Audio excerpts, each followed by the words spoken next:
Bismillahirrahmanirrahim. Assalamualaikum warahmatullahi wabarakatuh. Baik, di sini saya akan memenuhi tugas mata kuliah praktek ibadah yang didoseni oleh Dr. Muhammad Farhan Mubarak, MAG, yang berjudul Zakat Fitrah dan Zakat Mal dalam Islam.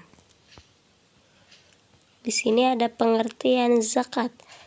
Pengertian zakat menurut bahasa artinya bersih, tambah, dan terpuji. Sedangkan menurut istilah, zakat adalah kadar harta tertentu yang diberikan kepada para mustahik atau yang berhak menerimanya dengan beberapa syarat.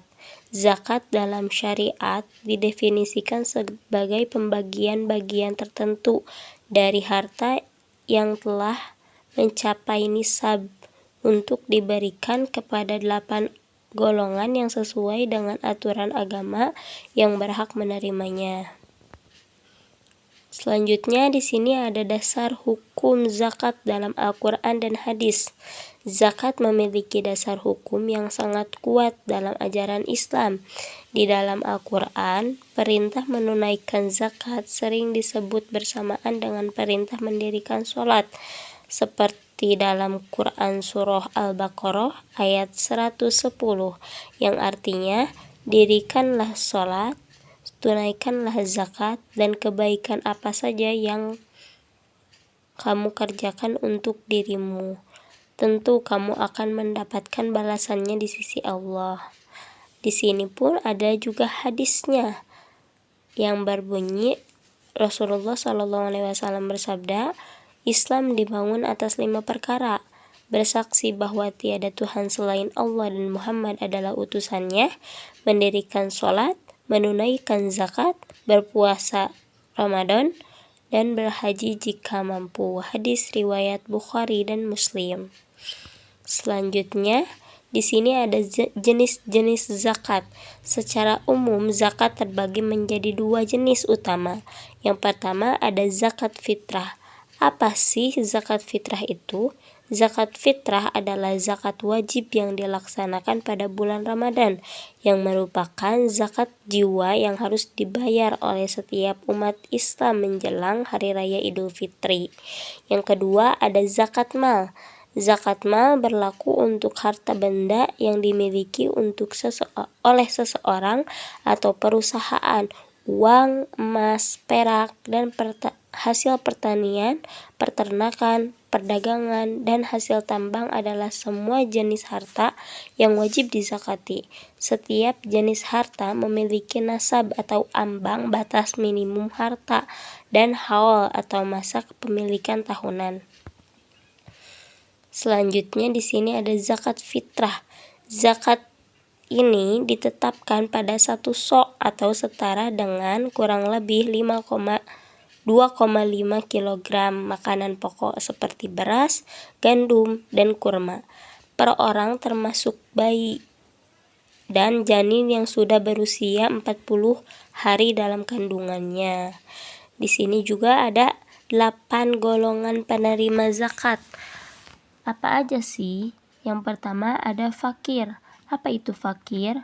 Fakir adalah orang yang hampir tidak memiliki apa-apa sehingga tidak mampu memenuhi kebutuhan pokok hidupnya. Yang kedua ada miskin. Miskin adalah orang yang memiliki harta namun tidak cukup untuk memenuhi kebutuhan dasar sehari-hari. Yang ketiga ada amil. Amil adalah petugas yang ditunjuk untuk mengumpulkan dan mendistribusikan zakat. Yang keempat ada mu'alaf. Mu'alaf adalah orang yang baru masuk Islam dan perlu dikuatkan hatinya dalam menerima ajaran Islam. Yang kelima ada riqab. Riqab adalah budak atau hamba sahaya yang ingin memerdekakan dirinya. Yang keenam ada ghorim. Ghorim adalah orang yang terlilit hutang untuk kepentingan yang halal dan tidak sanggup membayarnya.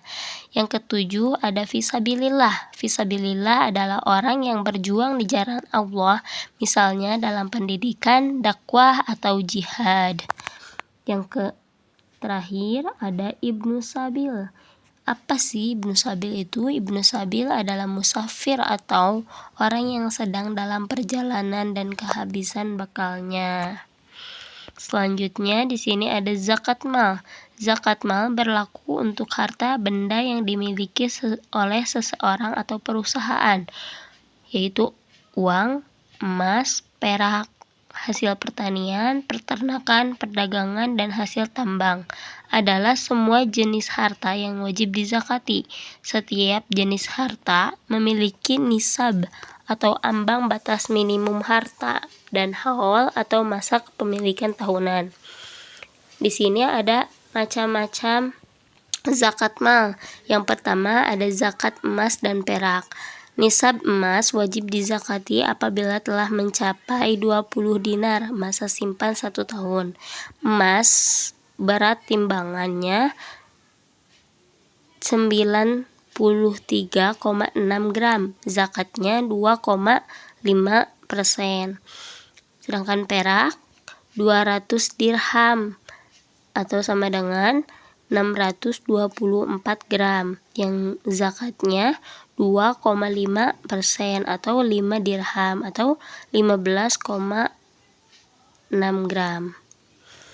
Yang kedua di sini ada zakat perdagangan atau tijarah. Tidak disyaratkan harus sempurna nisabnya kecuali pada akhir tahun yang diperhitungkan, sebab akhir tahun merupakan waktu wajibnya mengeluarkan zakat. Yang ketiga ada barang tambang. Zakat barang tambang berlaku jika barang tambang berupa emas atau perak. Apabila telah mencapai nisab, maka wajib dizakati sebanyak 2,5%. Zakat dikeluarkan pada saat barang tambang itu diperoleh, sehingga tidak perlu menunggu sampai 1 tahun.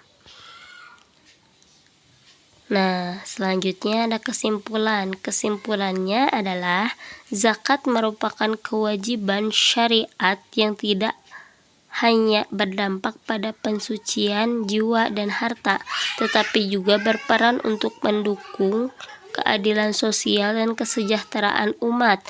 Terdapat 2 jenis zakat utama, yaitu zakat fitrah dan zakat mal, masing-masing dengan ketentuan dan syarat tertentu. Nisab dan haul menjadi indikator utama untuk perhitungan zakat, kecuali pada zakat fitrah dan pertanian yang tidak mensyaratkan haul.